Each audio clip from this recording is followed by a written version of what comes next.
Hello dear friends, ഞാൻ Ajayratnasagar.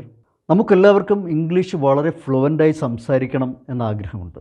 പക്ഷേ എന്തുകൊണ്ടാണ് അത് സാധിക്കാത്തത്? അത് സാധിക്കണമെങ്കിൽ നമ്മളുടെ ചിന്തയും വിശ്വാസങ്ങളും ശീലങ്ങളും ഒരു തിരുത്തലിന് വിധേയമാക്കേണ്ടതുണ്ട്. ചില വിശ്വാസങ്ങൾ നമ്മളുടെ ബ്ലോക്കിന് കാരണമാകുന്നുണ്ട്, നമ്മളുടെ ലിമിറ്റിംഗ് ബിലീഫുകൾക്ക് കാരണമാകുന്നുണ്ട്.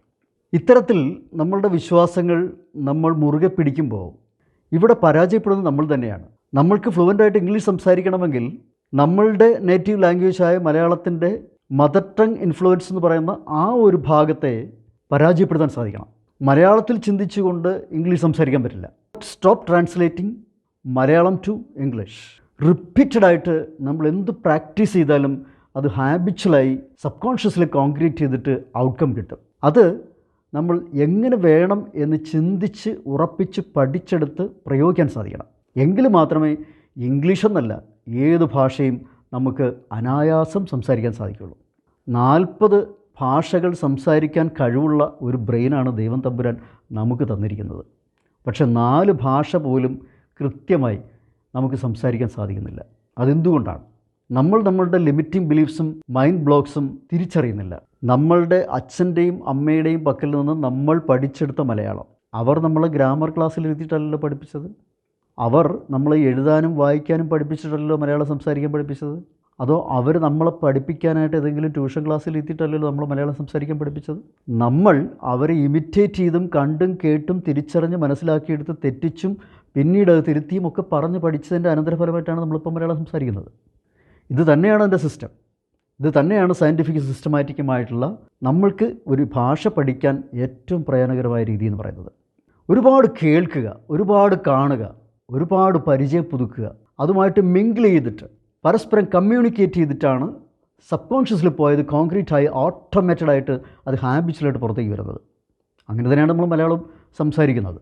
നമ്മൾ മലയാളം പഠിക്കാൻ ഉപയോഗിച്ച ചിന്തകളും ശീലങ്ങളും വിശ്വാസങ്ങളും ഇംഗ്ലീഷ് പഠിക്കുന്ന കാര്യത്തിൽ അതേപോലെ തന്നെ ഉപയോഗിച്ചാൽ മതി. നമ്മൾ ഇംഗ്ലീഷ് സംസാരിച്ചിരിക്കും. നമ്മളുടെ ചിന്തകളും ശീലങ്ങളും വിശ്വാസങ്ങളും മലയാളം എന്ന് പറയുന്ന ഭാഷയിലൂടെയാണ് സബ് കോൺഷ്യസിലേക്ക് പോയി പതിഞ്ഞിരിക്കുന്നത്.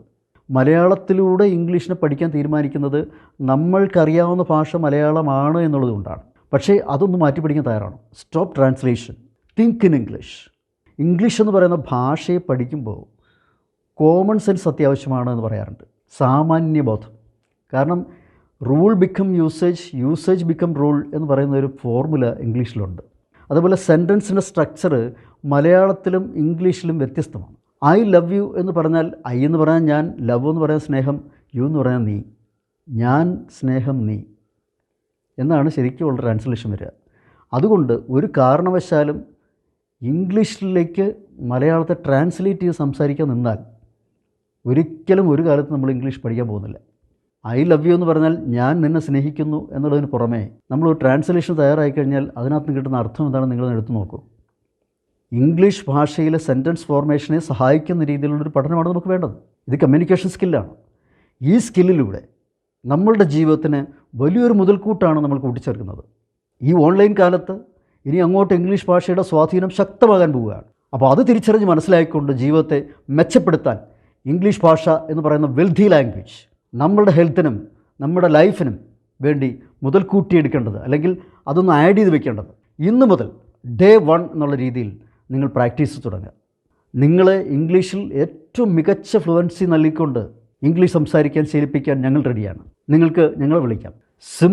സിമ്പിൾ സെൻറ്റൻസിൻ്റെ ഫോർമേഷനിലൂടെ നമുക്ക് വലിയ വലിയ സെൻറ്റൻസുകളിൽ കടക്കാനും അങ്ങനെ നമുക്ക് ഇംഗ്ലീഷ് സംസാരിക്കാനും വേഗം സാധിക്കും. ഇംഗ്ലീഷ് സംസാരിക്കാൻ നിങ്ങൾക്ക് ആദ്യം വേണ്ടത് ശ്രദ്ധയും താല്പര്യവുമാണ്. അതായത് ഇൻറ്റൻസീവ് ഇൻട്രസ്റ്റും ലിസണിങ് പവറുമാണ്. ഇത് നിങ്ങൾക്കുണ്ടെങ്കിൽ തീർച്ചയായിട്ടും വളരെ വേഗം ഇംഗ്ലീഷ് സംസാരിക്കാൻ സാധിക്കും.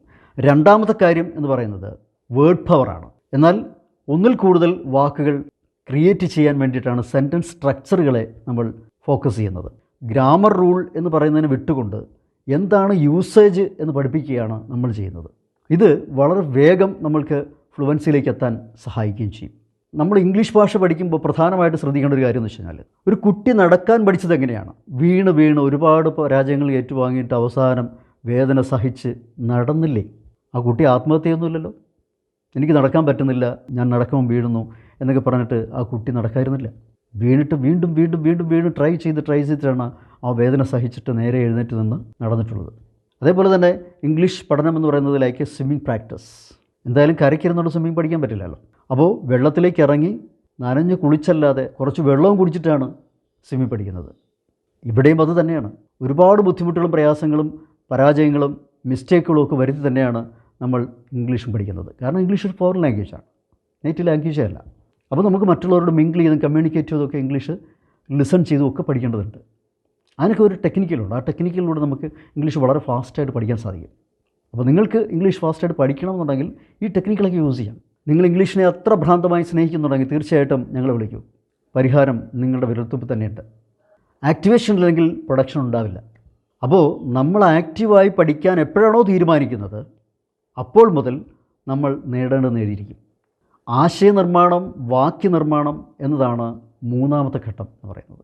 ഈ ഘട്ടം നമ്മൾ കിടക്കുന്നത് യൂസേജിന് പ്രാധാന്യം കൊടുത്തുകൊണ്ടാണ്. ഇപ്പോൾ ഐ ലവ് യു എന്ന് ഞാൻ നേരത്തെ പറഞ്ഞിരുന്നു. Am is used with I, am with I എന്ന് പറയുന്ന റൂളുണ്ട്. ഇംഗ്ലീഷിലൊരു 12 റൂൾസിൽ ഏറ്റവും പ്രധാനപ്പെട്ട റൂളാണ് am is used with I എന്ന് പറയുന്ന റൂൾ. എന്ന് പറഞ്ഞാൽ ആമിൻ്റെ കൂടെ ഐ ഉണ്ടായിരിക്കണം, അതായത് ഐയുടെ കൂടെ ആം ഉണ്ടായിരിക്കണം. അങ്ങനെയാണെങ്കിൽ ഐ ആം ലവ് യു എന്ന് പറയുന്നതിൽ എന്താ തെറ്റ്? അത് റൂളല്ലേ. അപ്പോൾ ആദ്യത്തെ ഒരു റൂൾ വയലേഷൻ അവിടെ നടക്കുകയാണ്. അപ്പോൾ സാഹിബ് പറയുന്നത് അത് യൂസേജ് അങ്ങനെയാണ്, അതുകൊണ്ടാണ് ഐ ലവ് യു എന്ന് പറയുന്നത്. അവിടെ ഐ ആം ലവ് യു എന്ന് പറയുന്നത് തെറ്റൊന്നുമില്ലല്ലോ, കാരണം ഐയുടെ കൂടെ ആം വരണമല്ലോ. അപ്പോൾ അങ്ങനെ യൂസ് ചെയ്ത് പോയത് കൊണ്ടാണ് അത് യൂസേജായി, റൂളിനെ വയലേറ്റ് ചെയ്തു. അപ്പോൾ ആൻ അവർ എന്ന് പറയുന്നു. എ ഐ ഒ യു വന്നു കഴിഞ്ഞാൽ എ ചേർക്കരുത്, ആൻ ചേർക്കണം എന്നാണ് പറയുന്നത്. അപ്പോൾ അവിടെ ആൻ അവർ എന്ന് പറയുമ്പോൾ എച്ച് ആണ് അവിടെ വന്നിരിക്കുന്നത്. എച്ച് സൈലൻ്റ് ആക്കി ന്യായീകരിച്ചു. മനസ്സിലായില്ലേ? ഹീ ലവ്സ് യു എന്ന് പറയുന്നു. ഹീ ലവ്സ് യു എന്ന് പറയുമ്പോൾ യെസ് അവിടെ കിടക്കട്ടെ, എന്തിനാണ് കുഴപ്പം? ഹീ എന്ന് പറയുന്നത് സിംഗുലറാണ്. ഹീ സിംഗുലർ ആണെങ്കിൽ എന്തുകൊണ്ടാണ് പിന്നെ അവിടെ ലവിൻ്റെ കൂടെ ഒരു എസ്സും കൂടെ വെച്ച് കൊടുത്തത്? കിടക്കട്ടെ പൊന്നും കൂടത്തിനൊരു പൊട്ടെന്ന് പറയുന്ന പോലെ. വളരെ രസകരമായിട്ട് ഇംഗ്ലീഷ് പഠനത്തെ നമുക്ക് മുന്നോട്ട് കൊണ്ടുപോകാൻ പറ്റും. ഇംഗ്ലീഷിനെ പേടിക്കാതിരുന്നാൽ മാത്രം മതി. പേടിച്ചു കഴിഞ്ഞാൽ ഒരു കാര്യം പഠിക്കാൻ പറ്റില്ല. പേടിക്കുന്നവർക്ക് വിജയമുണ്ടാവില്ല. കാരണം വിജയത്തിൻ്റെ ഏറ്റവും വലിയ ഭീകരശത്രുവാണ് പേടി എന്ന് പറയുന്നത്. ഇംഗ്ലീഷ് ഭാഷ പഠിക്കണമെങ്കിൽ പിന്നീട് നമുക്ക് ചെയ്യാൻ പറ്റുന്ന ഏറ്റവും പ്രധാനപ്പെട്ട കാര്യമാണ് കേട്ടനുകരണം എന്ന് പറയുന്നത്. അതായത് ഇമിറ്റേഷൻ ടെക്നിക്ക്. നമ്മൾ അച്ഛൻ്റെയും അമ്മയുടെയും വായിൽ നോക്കിയിരുന്ന് കണ്ടും കേട്ടും പഠിച്ച ഒരുപാട് കാര്യങ്ങളാണ് നമ്മൾ ഇപ്പോഴും പിന്നീട് ഒരുപാട് മാറ്റം വരുത്തിയൊക്കെ ഇപ്പോൾ സംസാരിച്ചുകൊണ്ടിരിക്കുന്നത്. അപ്പോൾ അതാണ് കേട്ടനുകരണം എന്ന് പറയുന്നത്. നേരത്തെ ഞാൻ ഇതേപോലെ പറഞ്ഞു, മിംഗ്ലിങ്ങിലൂടെയും കമ്മ്യൂണിക്കേഷനിലൂടെയും മാത്രമേ ഇംഗ്ലീഷ് പഠിക്കാൻ പറ്റുള്ളൂ. അഞ്ചാമത്തതാണ് എന്താണ് കേട്ടത്, ആ കേട്ടതിനെ പറഞ്ഞ് പരിശീലിക്കുക. നമ്മൾ ഡെയിലി ലൗഡ്ലി സ്റ്റൈലിഷ്ലി പ്രാക്ടീസ് ചെയ്യുക എന്നുള്ളതാണ്. നമ്മൾ അതിതീവ്രമായ ശക്തി ഉപയോഗിച്ചുകൊണ്ട് സബ് കോൺഷ്യസിലേക്ക് അത് രജിസ്റ്റർ ചെയ്യണമെന്നുണ്ടെങ്കിൽ നമ്മൾ പറഞ്ഞു തന്നെ, ശബ്ദം പുറത്ത് വരുത്തി തന്നെ ശീലിക്കണം. മിണ്ടായിരുന്ന് ശീലിച്ചിട്ട് കാര്യമില്ല. അത് കുളത്തിലിറങ്ങാതെ നീന്തൽ പഠിക്കുന്നതിന് തുല്യമാണ്. കുളത്തിലിറങ്ങാതെ നീന്തൽ പഠിക്കാൻ പറ്റില്ല. നനഞ്ഞിട്ട് കുറച്ച് വെള്ളവും കുടിച്ചിട്ടൊക്കെ നീന്തൽ പഠിക്കാൻ പറ്റുള്ളൂ എന്ന് പറയുന്നത് പോലെ തന്നെയാണ്. നിങ്ങൾക്ക് എന്താണോ പറഞ്ഞ് ശീലിക്കേണ്ടത് അത് പറയുക തന്നെ വേണം. പറഞ്ഞു തന്നെയാണ് അത് പച്ച കുത്തിയതുപോലെ ഓട്ടോമേറ്റഡ് മൈൻഡ് എന്നറിയപ്പെടുന്ന സബ് കോൺഷ്യസിൽ പതിയുന്നത്.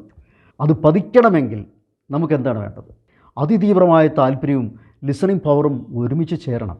നോർമലായിട്ടുള്ള സിറ്റുവേഷണൽ കോൺവെർസേഷൻസിനെ പരിശീലിക്കുക.